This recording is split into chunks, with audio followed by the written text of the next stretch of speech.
Well, it's about 10:04. I think, some folks will trickle in and it's okay. But what I will say is we'll go ahead and get started. My name is Robert Nelson. I work for Pivotal in Mexico as their program manager. We're very, very happy to bring you this program today, along with our partner, 501 CPA and David Rivard. David, if you could just go ahead and unmute yourself and introduce yourself as well. Okay. Thank you, Robert, and welcome everyone. I'm David Rivard. I'm 501 CPA's CEO and have been very involved with the Pandemic Resources Group for the last 14 or 15 months, so lots of opportunities to look at these different programs. And I'm very excited to have so many of you here today because it's I just really feel it's very important to get the message out to New Mexico. I forgot to say how I was feeling, Robert. I'm feeling good. I'm feeling really good, and I'm feeling better to hear that you were swimming laps today. I'm just going to enjoy your sense of good physical well-being vicariously because I haven't been to the pool for a couple of weeks. Awesome. I'm glad, and then it's a good thing. So, I also just want to shout out to Rebecca Gomez over at New Mexico Association of Grant Makers, who actually is going through a name change today, later this afternoon. So Rebecca, if you want to just unmute, just introduce yourself really quick. They're one of our partners in the recovery as well. Yes, I'm Rebecca Gomez with the New Mexico Association of Grant Makers, and I'm Senior Program Coordinator, and happy to be here and a partner with Pivotal New Mexico. And if anybody's free at 3 today, we'll be having our new name announcement. I'll drop the Zoom link in the chat. Awesome. Congratulations. And it's a long time coming, and we're really excited. I know I am. So this, really quickly, I'm going to share this poll really quick for folks out in the audience. And some of it's a little cheeky, but that's okay for Friday morning. What do we do? How do we relaunch the poll? What's the deal? Oh no. Stop share. There we go. All right. We just want to ask this question of our audience today. What is your experience with the employee retention credit?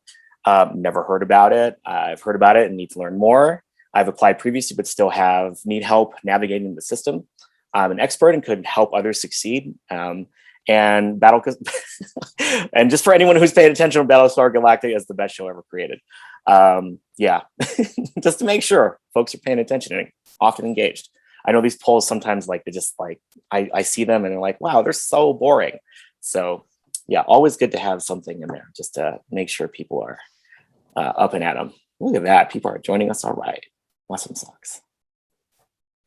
What I will add is people are taking the poll this morning is that this webinar is being recorded this morning.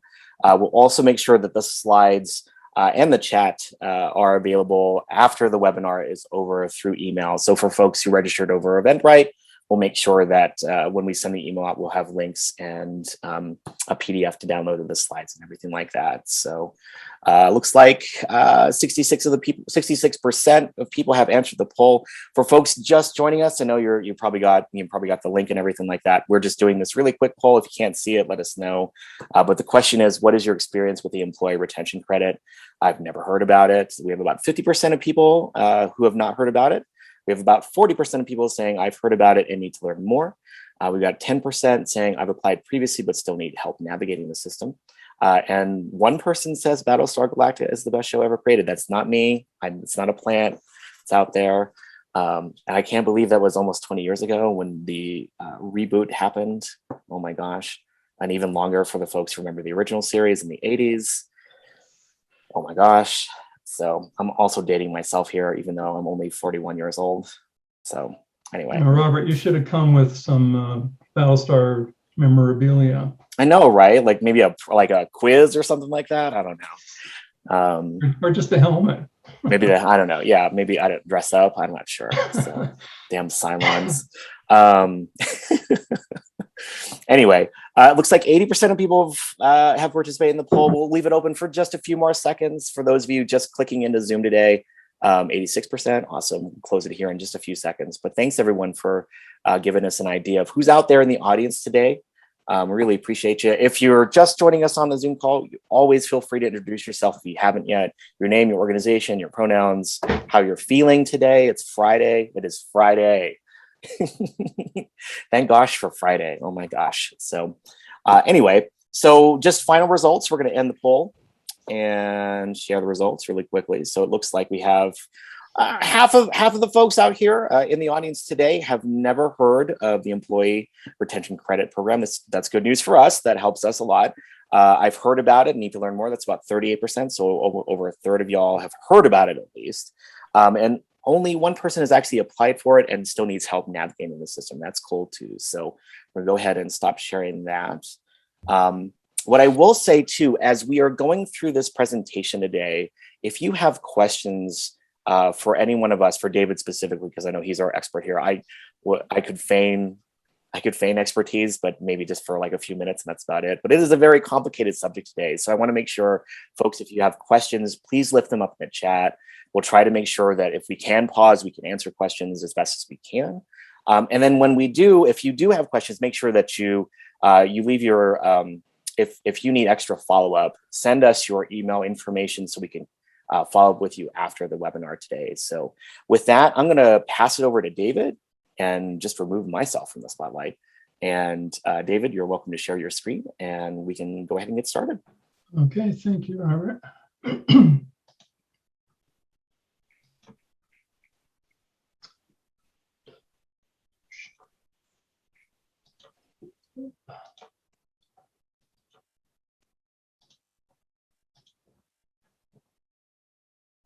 Okay, good morning, everybody. I just want to point out that, as Robert said, this is a very complex program of necessity. It's important to go through some definitions, but I want to emphasize practical review and discussion today because I want to deal with some of the things I'm seeing out in the field, and I'll talk more about that in a little bit later.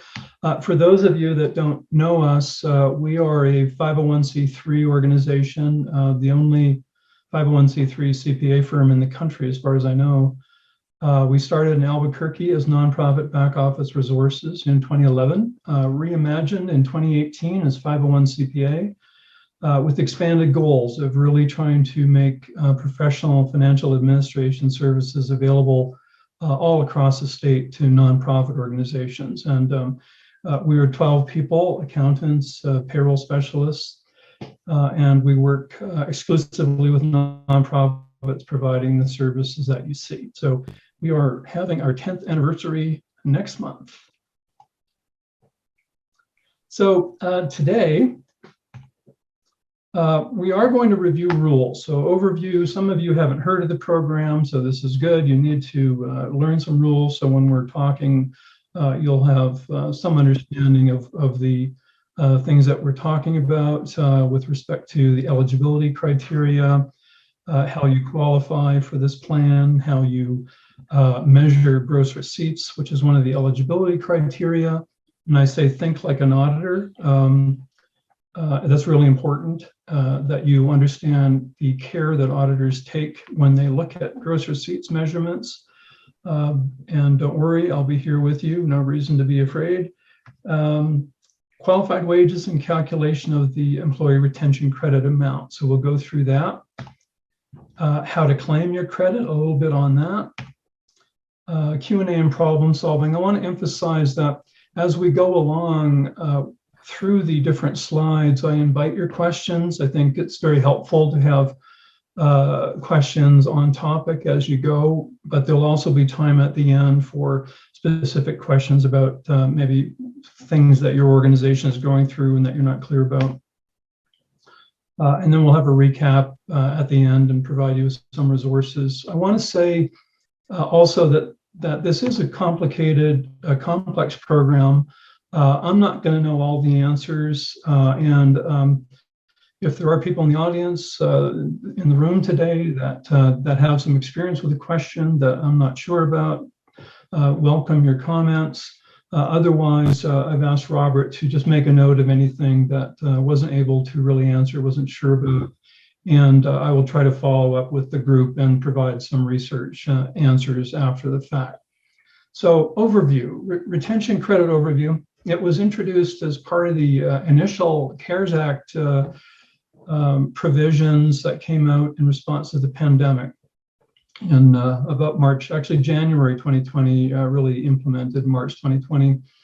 It was extended and expanded by the Consolidated Appropriations Act in December 2020. So they extended the program to the end of July, and then ARPA, the American Rescue Plan Act, in March extended it to the end of December this year. Also for 2021, they dramatically enriched the credit. In 2020, it was limited to a maximum of $5,000 per employee for the whole year. In 2021, it's limited to a maximum of $7,000 per employee per quarter, so potentially $28,000. Intention was to help employers retain employees during the pandemic, and just pointing out that it is a refundable tax. In other words, you claim the credit amount against certain taxes that you've paid, and then the excess is returned to you as a check. So just a summary of the rules. Large employer and small employer definitions are important, particularly in 2020, when a large employer was defined as having only 100 full-time equivalent or full-time employees. And the qualified wages eligible for the credit for a large employer are very, very restricted. Only eligible are wages paid to employees for a time when they are not providing services. So in other words, sitting at home, not actually doing anything, can't work remotely, and you're paying them anyway. Not too many organizations doing that, so not terribly useful. One great thing about the change for 2021 is they raised that threshold to 500. So now we've had a few clients that were limited because they're over 100, and now they're eligible for that enriched credit this year. So this means a lot of dollars potentially in 2021 for those organizations that they couldn't previously access.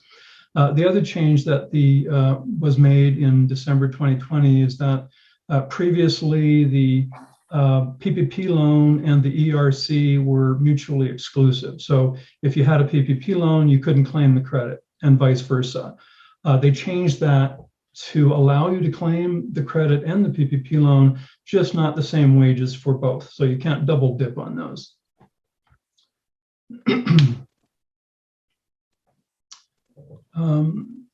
So eligibility. So the first step in determining whether you're going to benefit from this program is finding out whether you're eligible. So eligibility is really private sector businesses, not-for-profits, tribal governments or entities, and for 2021, certain government entities like colleges and universities and organizations providing primarily medical services and hospital services. So once you know you fall into the entity group, then you still have to meet these criteria. The first one is that you're carrying on a trade or business, and not-for-profit and tribal organizations and the other entities are deemed to be carrying on a trade or business. So you don't have to be earning a profit, and you're deemed to be doing so. So the two main criteria for eligibility are, were you affected by a full or partial suspension of operations in 2020 or 2021 as a result of an appropriate government order or an order from an appropriate governmental authority that limits commerce, travel, or group meetings due to COVID-19, of course. And the other one is, have you experienced, so this is an or, either one will do, have you experienced a significant decline in gross receipts during the calendar quarter in comparison to the same quarter in 2019?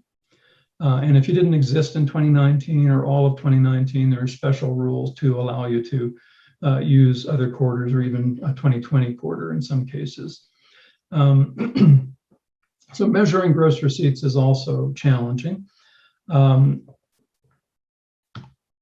you've satisfied, that you are an appropriate entity, and then you're trying to figure out whether you're subject to an order, you need to find out whether it is from an appropriate governmental authority. So it needs to be a federal order, or if it's from a state or local government, the state and local government need to be ones that have jurisdiction over your operation. So if Santa Fe issues a restrictive order safety order and you're in Las Cruces, it doesn't apply.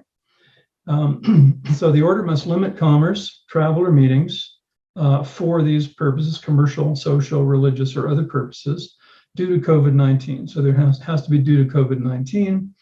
And the order and the limitations must be significant elements in why your operations are suspended.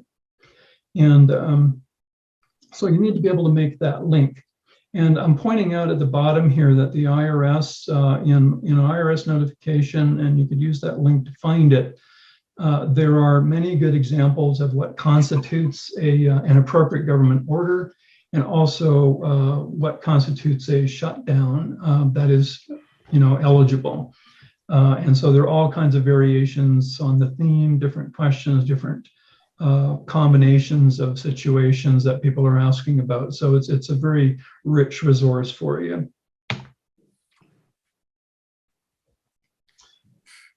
Considerations in making the determination of whether you're a full or partial suspension of operations. And I know this is a lot of stuff. I'm trying to make this a reference for you as well. I'm talking through it fairly quickly. If anyone wants to pause me, just indicate to Robert you've got a question or whatever. I will be happy to just stop. But I just want to get through the rules, and then I'll show you some number crunching examples on a spreadsheet, so you'll really see where the rubber hits the road and how some of the considerations you work with in the field.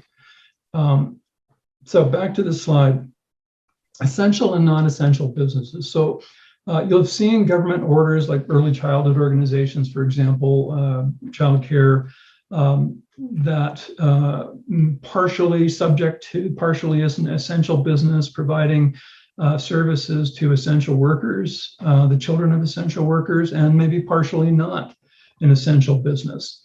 So if the order coming out affects, it says it's like a social distancing requirement for, or even a shutdown of non-essential businesses, but essential businesses are allowed to remain open.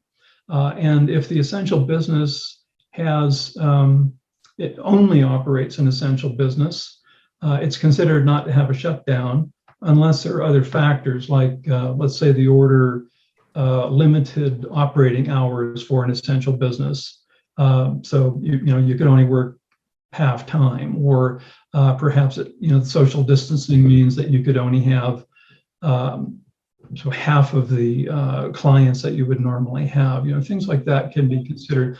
You'll see facts and circumstances mentioned a lot when you consider these components of shutdown considerations. So really that tells you that there's a fair amount of judgment that can be applied here. It's not always black and white. How does it restrict operation? So let's say you've determined that it does affect your operation, but how much? So is it a complete or a partial closure? If it's complete, that's clear. If it's a partial closure, then really how significant is it to your operation?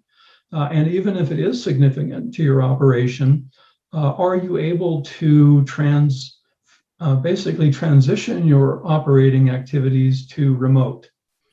And if you're able to, like for example, our organization, we're designed for remote work. So it was just very smooth. We stopped going to our office for over a year now, and we're all working remotely with our home offices and computers and remote networks. If you can operate in that manner and it doesn't really significantly impact your organization, then the partial closure would not be a reason that you could use for claiming the employee retention credit. You'd then have to look at whether or not you suffered a decline in gross receipts that is significant. So what do they consider a significant impact? Well, if let's say you have a segment of the business that is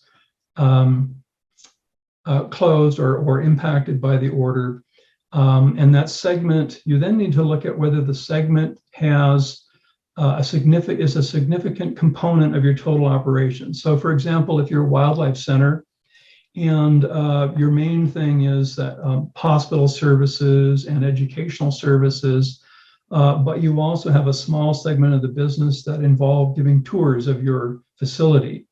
And, that produced a few $1,000s a year, and now that's shut down. Well, unless the touring part of the business that is shut down amounts to at least 10% of total organizational revenues, it will not be a factor that you can use to claim eligibility for the credit. So, you've got a $400,000 revenue base, most of it's philanthropy, foundation grants, and so on, and maybe $3,000 a year from people visiting the center and having a tour. That's not going to cut it. It will have to be something more than that. So if you have a component of your organization that is at least in 2019, in that quarter, looking at normal revenues, if it is at least 10% of total organizational revenues, it is a significant component. So you've passed that step. Then you need to say, how much was it impacted by this shutdown? And so unless that segment's revenue was impacted by at least a 10% reduction, it still won't qualify you. So again, there's some interpretation here, but that's the way IRS is interpreting this thing. So to be significant, the segment needs to amount to at least 10% of total revenues in normal times, and the shutdown needs to have reduced the segment revenues by at least 10%. I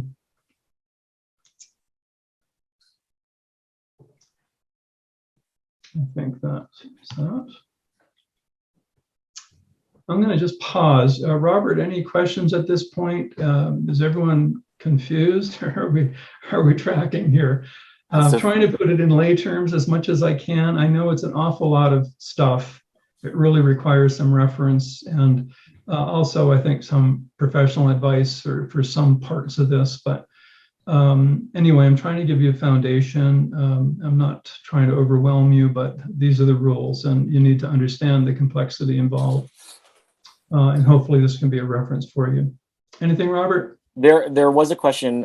So there's and I'm not sure if this was meant to be anonymous or not, but there's a private nonprofit school. We were ordered to shut down our school and tutoring programs, but we're able to switch to online learning within 2 weeks.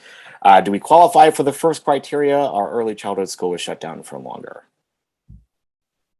If I understand you, the entire operation was shut down or went to remote activity. It sounds like a yes. Yeah. It depends on whether the remote activity, it puts you essentially in the same economic position as you were in when you were not remote. So if you, for example, let's say you were generating $300,000 a year before the shutdown in gross revenues, and after, when you went remote, you're only able to really, people aren't signing up, they don't want to do it, whatever, you're only able to do about 200,000. Well, you suffered a $100,000 decline in revenues. So I think that the shutdown has significantly impacted your operations, and that you have a good reason to make a claim on that basis. You wouldn't have satisfied the decline in revenue requirement in 2020, which is a 50%, greater than 50% decline. But you would have satisfied the shutdown, partial shutdown requirements, from what I understand of these facts.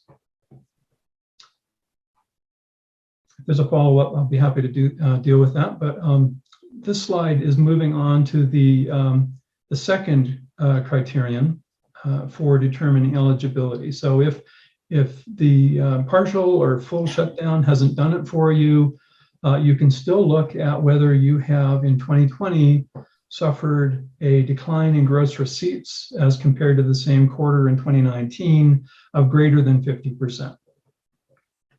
And so you can imagine that measuring gross receipts becomes hugely important now, understanding what they are and so on. If an eligible quarter would continue to be eligible, yeah, okay. So if you satisfy the decline in revenue percentage for one quarter, you are pretty much guaranteed of the next quarter being also eligible.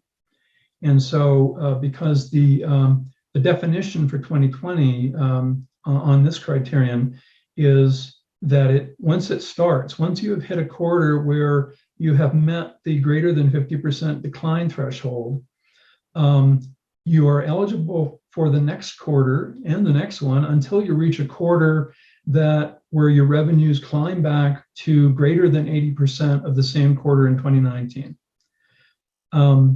And so once you hit that, you're still eligible in that quarter, but the one following will not be eligible.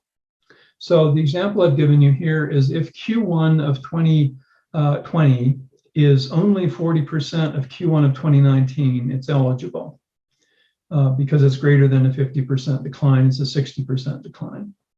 Q2 is 82% of the same quarter in 2019. So that's the trigger. So Q1 and Q2 will be eligible because of the way the rules are set, but Q3 will not be because the preceding quarter exceeded 80% of the 2019 gross receipts.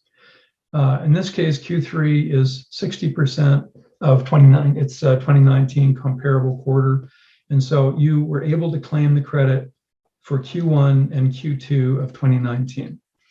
Be aware, however, for Q1 of 2020, Q1 of 2020, the employee retention credit came into effect only after March 12th. So even if you're eligible in Q1 of 2020, you can only claim wages paid between March 12th and March 31. So from March 13 through the end of the month. And then you'll be able to claim the full quarter in the next month, subject to the requirement that if you got a PPP loan, you can't claim the same wages for forgiveness. So we'll talk more about that. For 2021, eligibility for a quarter requires a decline of only greater than 20%. So that's a much easier threshold to meet. And again, the comparison base remains 2019. So January through March 2021, if your total gross receipts in that quarter are less than 80% of the 2019 quarter one gross receipts, you are eligible in Q1 of 2021. Interesting thing about these new rules for 2021 is that there's an elective test. It works a little differently than the 2020 rules, although in some case it has the same effect essentially. But you have an elective test that allows you to use the gross receipts decline results for a preceding quarter to make the current 2021 quarter eligible. So for example, in Q2 of 2021, if your revenues are, say, 85% of Q2 in 2019, you're not eligible for Q2 21 on its own merit. But if Q1 21 was eligible, that will make Q2 eligible. So it has the same general effect. You're guaranteed 2 consecutive quarters of eligibility with these rules, but it works mechanically, it works differently. The other interesting thing is if you're in Q1 21 and you're not eligible, you're not meeting shutdown, you're not meeting gross receipts decline, you can look back at Q4 of 2020 and compare Q4 of 2020 to Q4 of 2019 and see whether Q4 is less than 80% of Q4 2019. So you get 2 shots. For 2021, you get 2 shots to prove eligibility on gross receipts decline for each quarter in 2021. So that's pretty nice. Any questions on that? We have a few questions in the chat, David. I'm just going to read a few of them off. This one is from Kim Daisley, and our agency never shut down. All employees were able to work remotely. I would say that our agency would not qualify for this. That's her question. We did not decline in gross receipts. In fact, they increased. And so maybe that requires a little bit more nuance. Yes. So you're not shut down. You're saying that your operation continued pretty seamlessly and the revenues didn't change all that much when you went remote. But sometimes it's about timing. You have a quarter. So maybe your annual revenues didn't shift that much. But maybe you had a quarter in 2019 that had some really unusually large revenue. And so it balanced out for the year, but maybe Q2 in 2019 was just, whoa, we sold a building. We had $1 million. And so you've got this really inflated revenue at some quarter in 2019. Compare that to a same quarter in 2021 or 2020, and maybe you'll find that you meet the 50%, greater than 50% decline test or the greater than 20% decline test. So I wouldn't just take it looking at the annual. I think you really need to closely look at the quarters and really compare them and see whether you get lucky. And I've seen organizations do that. I had one organization that had sold a building, otherwise it was fine, and just had a really bloated quarter in 2019, and that made it eligible for two quarters in 2020. That's helpful. This one question is, if we, is anonymous, we continue to pay our employees, even if they were unable to work in person or remotely, does that still satisfy the decline in hours worked?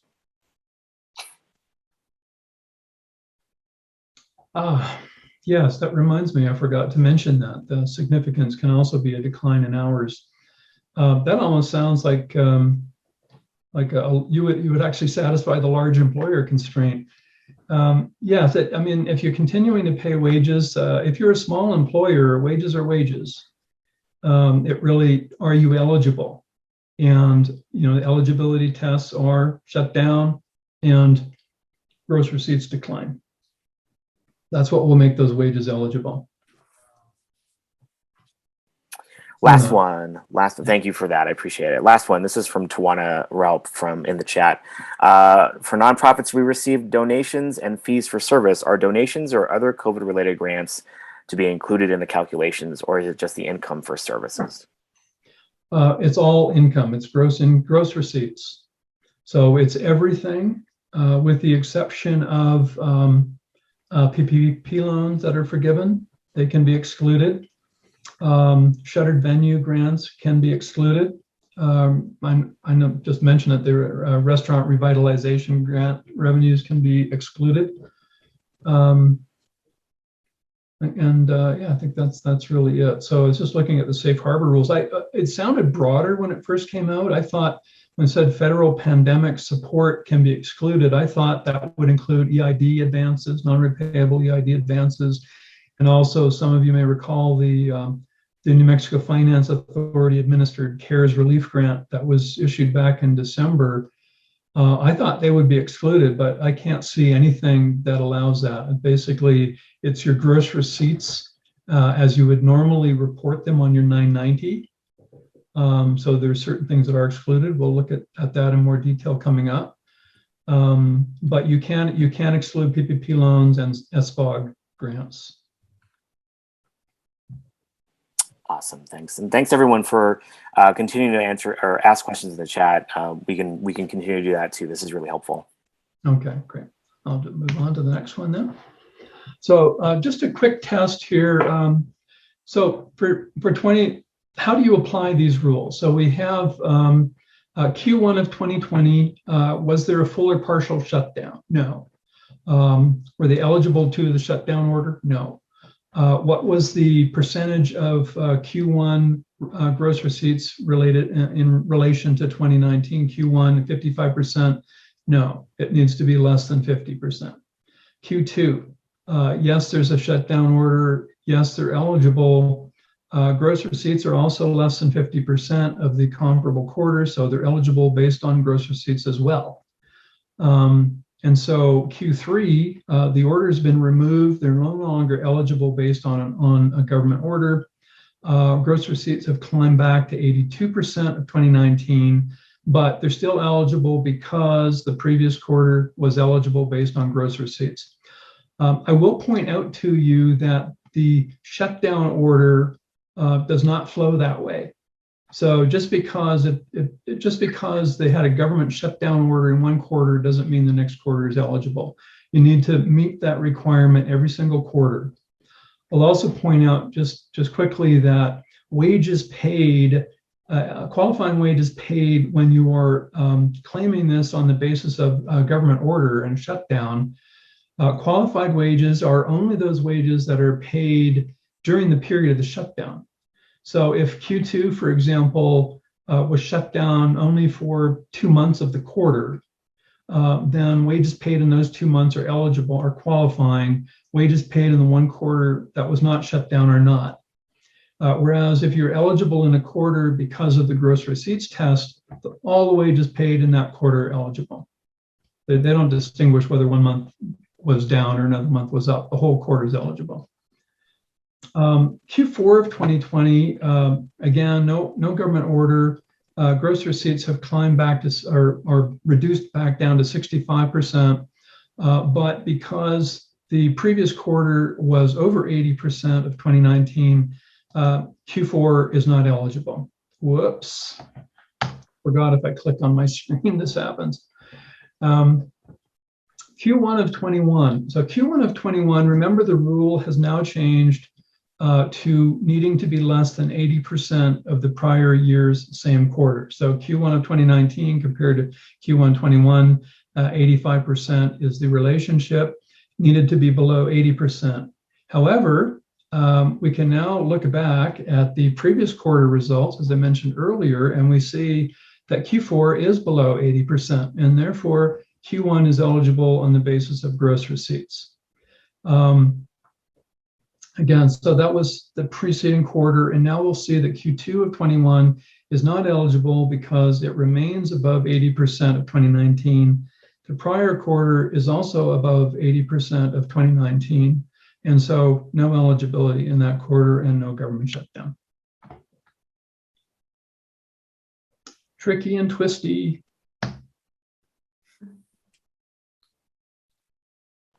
Quick question in the chat, David. There is, even though a full shutdown didn't happen for Q3 and Q4, there was a reduction in size of groups, example, 5 people in a group. Do I assume this is still government authorized reduction in activity?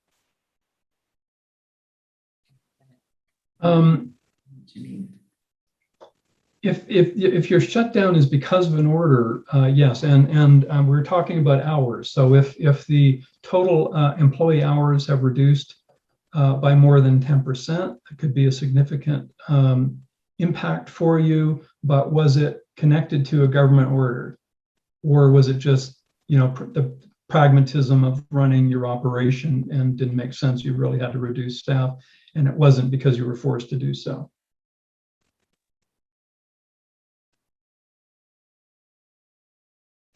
I hope I understood the question correctly. Mm-hmm. You can also see it in the chat too.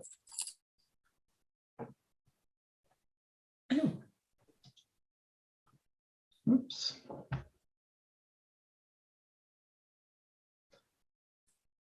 Okay. So what are gross receipts for a tax-exempt entity?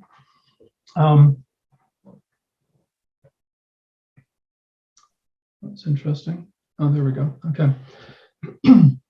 Cash basis or accrual basis. I've heard that a lot. So essentially your income, your gross receipts are going to be pretty much identical to the definition of gross receipts that apply when you file your 990 return. But whether you use a cash basis or an accrual basis of accounting is very important for how these receipts are determined. So gross amount. So anyway, just to go through the types of income included here. Gross receipts received from the organization from all sources without a reduction for costs or expenses. So we have contributions, gifts, grants, bequests, dues and assessments to members and affiliates, gross sales, net of refunds, credits, but not net of cost of goods sold. Gross amount received from sale of assets, no reduction for costs or other basis. So for example, if you sell shares in your endowment, should you be so fortunate, you would record the gross sales proceeds before deducting any commissions or the costs of those shares. Gross investment income and the value of in-kind goods donated, not services. So If I donate accounting services to you, you record it on your books, but you won't declare it as a gross receipt on your 990 or for the ERC. If somebody donates a library of books to you and that's going to be used in your operations, you would include the value of those books in your gross receipts. So not included unrealized gains and losses. So you'll often see on financial statements that for organizations that do have a portfolio, unrealized gains and losses. So those get erased. You don't report them on your 990. You don't include them in your gross receipts for the ERC. Intra-organizational revenues. I've seen an organization that had divisions where one division paid the other rent. And so when they're measuring their gross receipts, they had included the intra-organizational rent revenue, and the other side of that was an expense, so it didn't show up as an offset. So, that would be an eliminating item. So you would subtract that from your gross receipts if there's anything like that in your organization. Federal pandemic-related revenues like the PPP loan, FFCRA credits, and SVOG, shuttered venue grants. I will point out that FFCRA credits can be a deduction to wages as opposed to revenue, but varies by organization.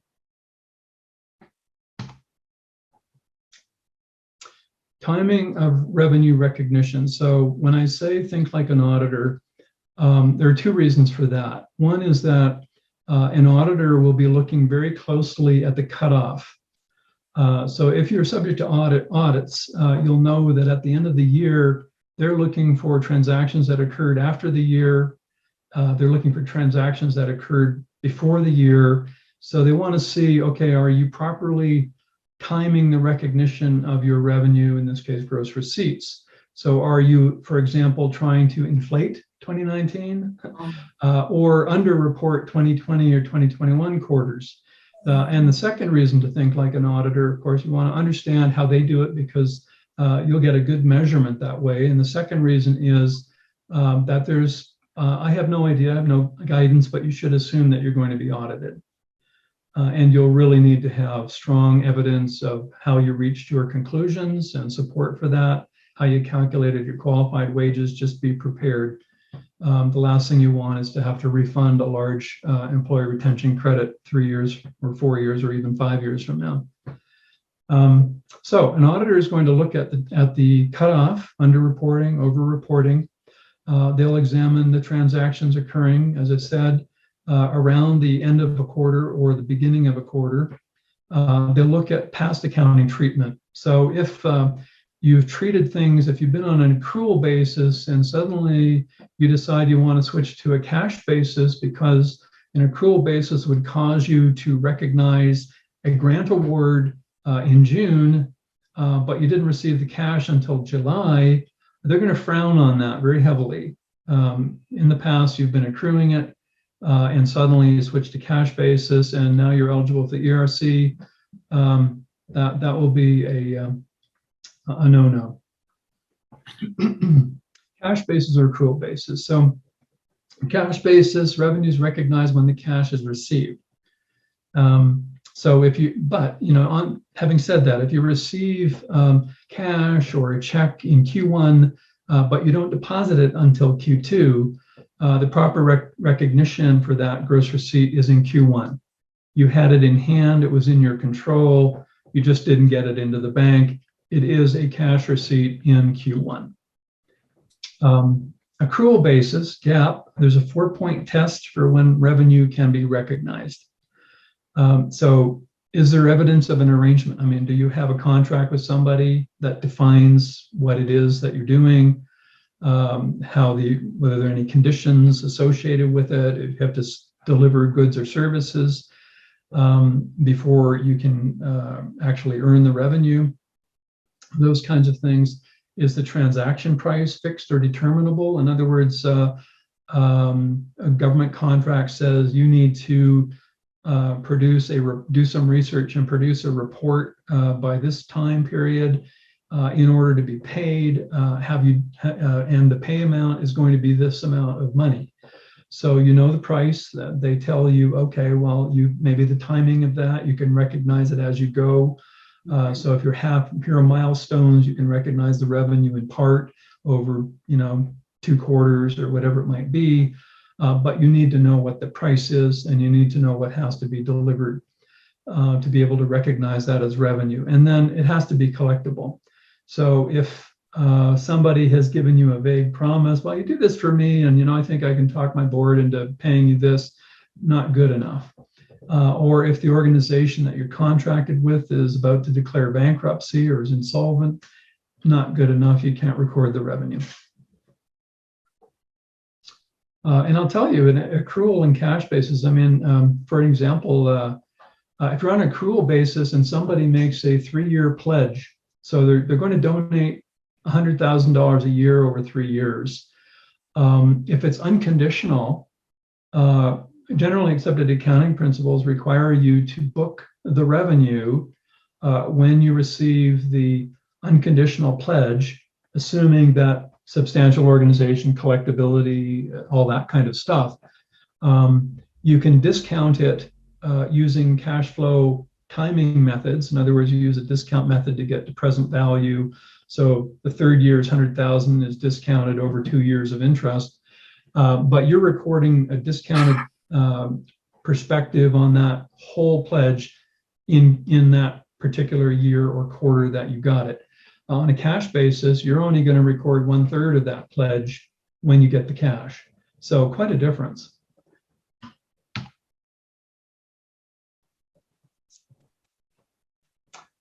Sorry, my computer is very slow here. I'm afraid to click it again because it can jump 2 slides.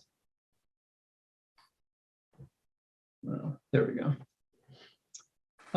Actually, I'm going to stop here and do some number crunching with you. So I'm going to pull a spreadsheet over here.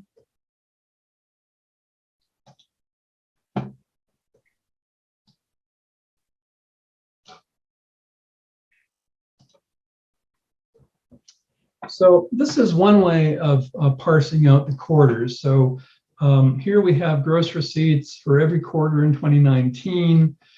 We have gross receipts for every quarter in 2020 and the first quarter of 2021. I will, when I'm looking at doing quarterly analysis, I'm seeing every single month. I'm just doing this to kind of make it easy to really put on screen and see the results. But I'll look at every single month, and I'll be particularly interested, for example, in January in Q1 to see whether maybe any revenue from December 2018 got recorded in January that shouldn't have been, things like that, or maybe the other way around. But here we're looking at quarterly revenue, nice clean example of how to look at these and compare the percentages. So here's the general financial statement that we've received. Here are some adjustments down below for things that we've already talked about that are fairly well-known adjustments. Add or subtract to your gross receipts in each quarter. And then here are the adjusted quarterly gross receipts. And this is the percentage of how the quarters in 2020 compare to the quarters in 2019, and the same with the first quarter of 2021.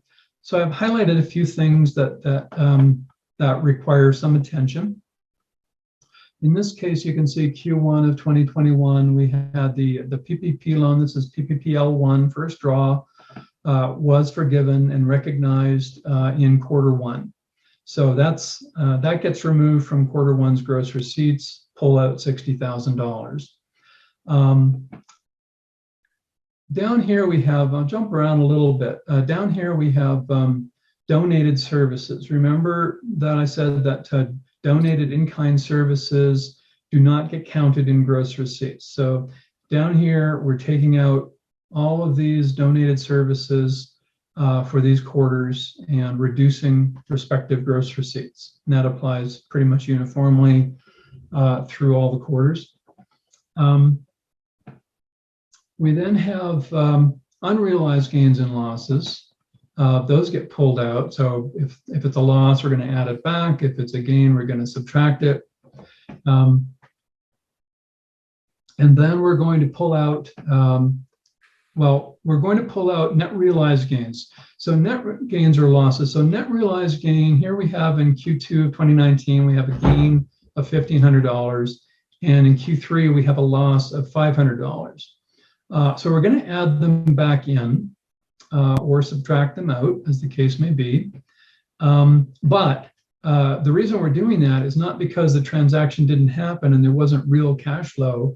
It's because you're required to record gross sales revenues and ignore the cost of expenses of selling it or the cost basis of those investments that were sold.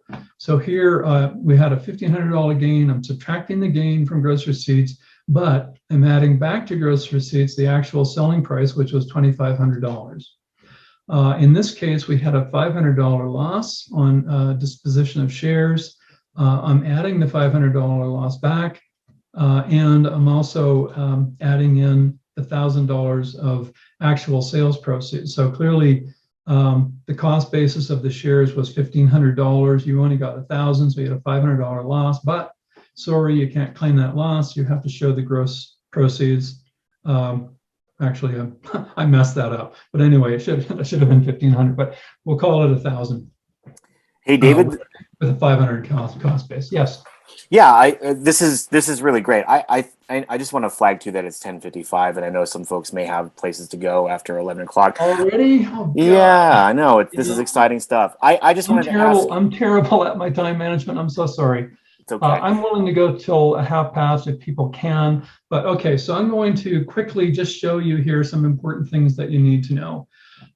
So in this case, we have 4 quarters that are not eligible on the basis of gross receipts decline, and they also aren't eligible on the basis of partial government shutdown.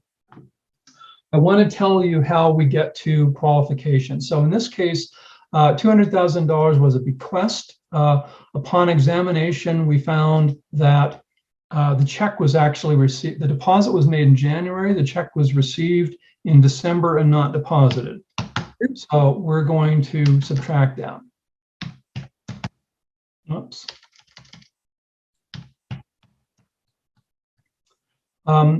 They still don't qualify. They're still at 85%. So we looked at contributions and sponsorships, and we saw that it was much higher than normal. Upon examination with the client, we found that $18,000 was in PayPal in December and not recorded. Take that out. Now they're at 66% and they qualify. That's what I'm talking about. You really need to take a scalpel to this stuff and look at it with a critical eye. Here we have miscellaneous revenue recorded. It turns out $1,500 was a workers' comp refund, which should have been a credit to an expense, not a revenue. And $5,000 was an internship that they were owed last October and the government delayed paying them. So we're going to pull out $6,500. Bad news, they're still at 50.4%, but we found that in the same quarter, Q2 of the previous year, they'd sold a truck. They recorded a $600 loss, but it was down in expenses. We found that they actually had sold the truck for $1,500, and voila, they are now below 50%. And again, my apologies for this. This is the kind of thing, this is why you can't just superficially accept the numbers. You really need to look at them critically. My apologies to those who have to leave. There was so much more I wanted to say. I'm going to keep going if you're willing, Robert, and if anyone else wants to stay at least through another 20 or 30 minutes if you wish. Yeah, I also just want to flag too, if anyone, just a reminder, if we are recording this, and if you have any emails, David, if you could just leave your email in the chat again, that'd be really helpful. Okay. I will tell you that I can only really go till about 11:15 myself. So, okay. And I have to jump off to another thing, but yes, like we will make sure that this is recorded, and we will make sure that the recording and the slides are distributed to folks who registered along Eventbrite. And for those who want to stay, you're welcome to stay. We'll be here. Yeah, and if you do have to leave and you have a question, please stick it in the chat, and Robert can send it to me, and I'll try to follow up on any questions I missed out on and provide a report out to the group after the fact. So, Robert, with your permission, I'm just going to keep going and try to cover the pithy stuff for the rest of the journey here fairly quickly. Is that okay? Yeah, and I just also wanted to offer too, like if anyone, like perhaps if anyone has like questions now, like before before 11 o'clock or anything like that, maybe we could just have eschew the slides or skip the slides, and we can just have a conversation if people are willing to unmute and just ask any questions or clarifications. Perfect. Let's do that. I'm going to stop share right now. We'll just go to gallery view. So I'll just do that. And I'll just invite anybody who, I know there's a lot of information. There's a lot of information. And so if there are any questions, I'll invite anyone just to unmute or even leave a question in the chat if you have any.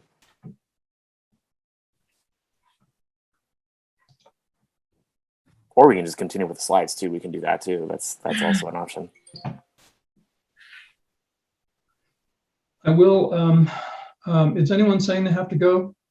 Because I could just show the last slide also, which has, for those folks, which has some information about those organizations that just can contact us for free services that are grant funded. That sounds like a good idea. Why don't we go with that? And then after that slide, we can shift to questions. Yeah. Okay. Yeah. Cool. Okay, I'll do that. So back to the slides. PowerPoint.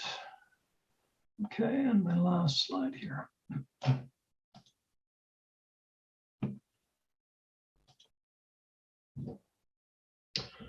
Okay, so as I've said, we've been involved with several foundations providing services along with Pivotal New Mexico and the grant plans to help organizations during the pandemic. So with respect to your ERC questions, if you want to send them to my email address, write ERC help in the subject line. That will allow me to quickly identify them and that they come from this event. Note that these pandemic services are free to nonprofit organizations meeting the following criteria: grantees of Thornburg or Quorum foundations, with a zone grant from McCune. If you're located a nonprofit, again, we only work with nonprofits. If you're located in Torrance, Rio Arriba, or Taos counties and provide services in those counties, you would be eligible for subsidies for some consulting advice on this. And similarly, any tribal serving organizations anywhere in New Mexico, other NPOs located in Doña Ana, Bernalillo, San Juan, or McKinley, we have access to Kellogg Foundation funding to help subsidize consulting services for you all.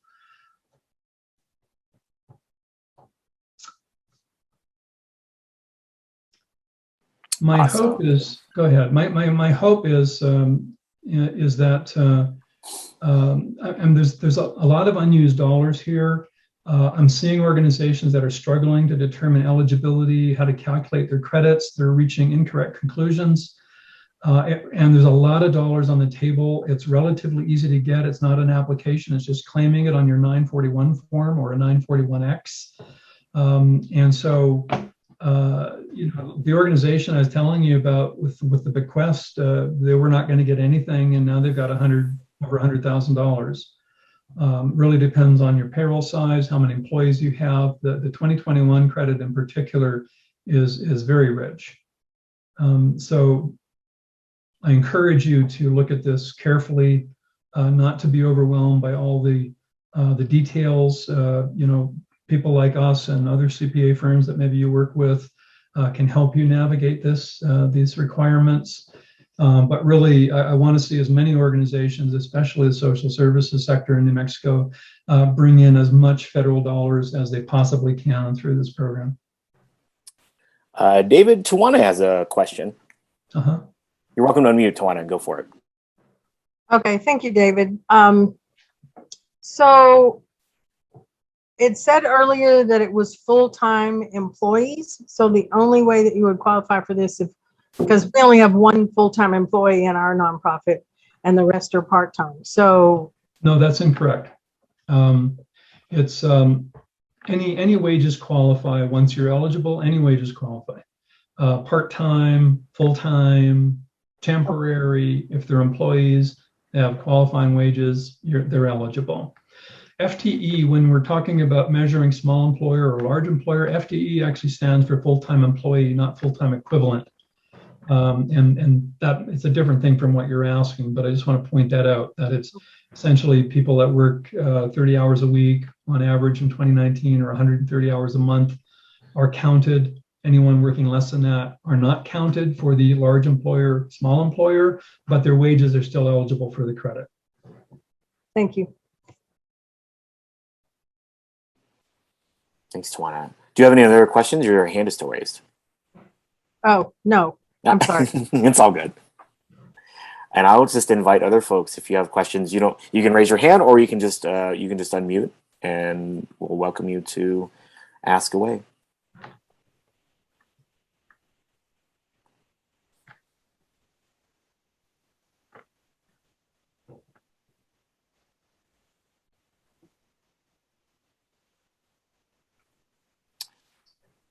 Well, knowing that, I know in facilitator time, 10 seconds is an eternity. So with that, I think we can go ahead and start to close out. I've left David's email in the chat again, so if folks have other questions to follow up, we will be sending the recording out as soon as we get it processed, hopefully later today if I can get it done, but also the slides as well. And David, is there anything you want to close us out with before we get going today? I think that I've already sent the message that I just feel there are a lot of dollars here. I really want to see people accessing it. I am seeing challenges in the community. Please spread the word. There's potentially a lot of really needed assistance here. It's not that difficult. I mean, if you're eligible and you have employees, even if you only have one employee, it could still provide several $1,000s, but not a lot of effort. So I encourage you to really dig in and to pass the word to your colleagues, and certainly, share our information, especially this information if they happen to fall into the right county or, otherwise eligible. Happy to help them. And if not, then, your follow-up questions and so on, I'm just happy to send out the information, and then we can talk further if you want to go beyond that. Great. As always, thank you, David, for your expertise and for sharing a lot of this information. It's really helpful. I know the more you know, the more that we can access, the funding that's needed to help recover. And you're right, there is a lot of money out there that we need to be able to get to, and sometimes it's a little complicated, and we appreciate some demystification this morning. Also, just want to thank Rebecca. Thank you so much for joining us today is it okay to say the name? Is that okay or no? Yeah, you can share it. So Rebecca had shared earlier that New Mexico Association of Grantmakers is changing their name to Groundworks. I believe it's Groundworks New Mexico. So that today is at 3:00. You're welcome to join us for the unveiling of that and just celebrate a new time. Oh, I love the logo too. That's awesome. Wow. But yes, thanks to Groundworks for their partnership as well, and thanks to everyone who joined us on a Friday morning to talk about this heavy and lots of detailed information. We really appreciate you. So, and if you have any questions, we'll make sure to respond and get going on any information or anything like that, and just clarify anything. So, hope everyone has a really great Friday and a great weekend, and we will see you. We'll see you very soon. Take care. Thank you all. Thank you, Robert.